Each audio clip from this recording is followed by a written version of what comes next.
And then once the short term is met, then we use all that money to put into the wealth building. And so it's kind of like all the buckets are getting full.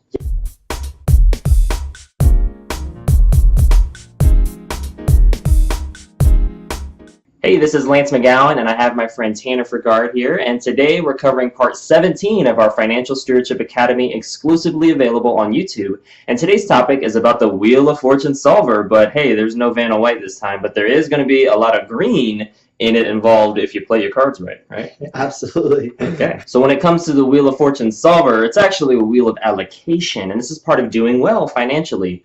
And so what's really important is to allocate the percentages below based on your investment amount. So when you look at what your investment and where your money's going, 50% can go to your emergency fund, 25% to your short-term account, and 25% to your wealth building account. And so this is going to be a way to make sure you can allocate your funds in the proper way to set you up for your future financial success better.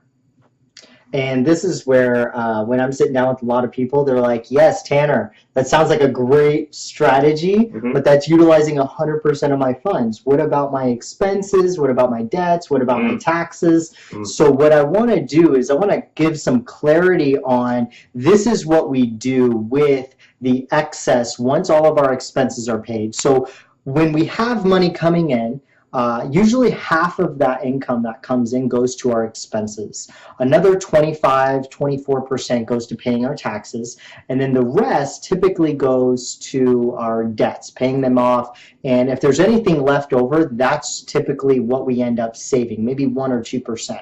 So what we want to make sure that we're utilizing is the different tools and strategies that we've been going over over these past few videos on how to reduce our taxation, how to eliminate some of our debt so that we can make that separation a little bit bigger. And this is what you're going to want to do with those funds once you have them coming in more.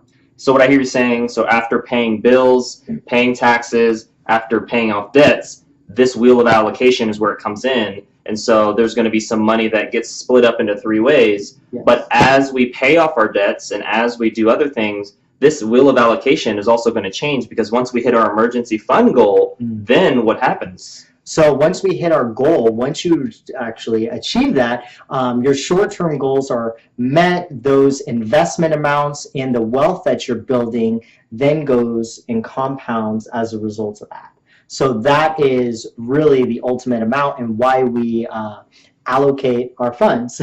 You know, don't put all your eggs in one basket, is because you want to get better rates of return on them. You want essentially your money making money for you versus you constantly having to just make more money. It kind of reminds me of the debt snowball. So it kind of, you know, we're building up, we're paying off debts as we, you know, we use the money that we would have spent on another debt to pay off another debt because that debt is paid off. And so it's kind of like this. Once we hit our emergency fund bucket, then we start using that money that we would have put in that, and we start adding that to our short-term and wealth building. And then once the short term is met, then we use all that money to put into the wealth building. And so it's kind of like all the buckets are getting full that we need. Yes. And the cool thing is most times you can actually be doing these all simultaneously. It's just a matter of how much you're putting in each one of these buckets when you're starting out. Okay, there you go. Well, awesomeness. Well, once you have your total amount or your amounts for each one set aside, you know, make sure to write those down. And the next steps are simple. Comment with your date completed on funding your emergency fund, as well as your short-term amount and your wealth building amount. And when you start to be able to basically pour buckets into each other, that's also the next step after that. And so date completed, as well as the destination celebration. So how are you going to celebrate this milestone? Take yourself out to eat, have somebody else take you out to eat, celebrate with friends, family, coworkers, however it is, because it's so important to be able to celebrate milestones and really get those wins to contribute to the bigger wins that help you with your long-term goals. That's all we have for today. You can save 30% off of our Financial Stewardship Academy webinar by using the discount code FREEDOM in the description below. Make sure you click the like button if you got some value out of today's video, and also tap the share button if you know somebody that can benefit from this financial education. And we'll see you in the next video.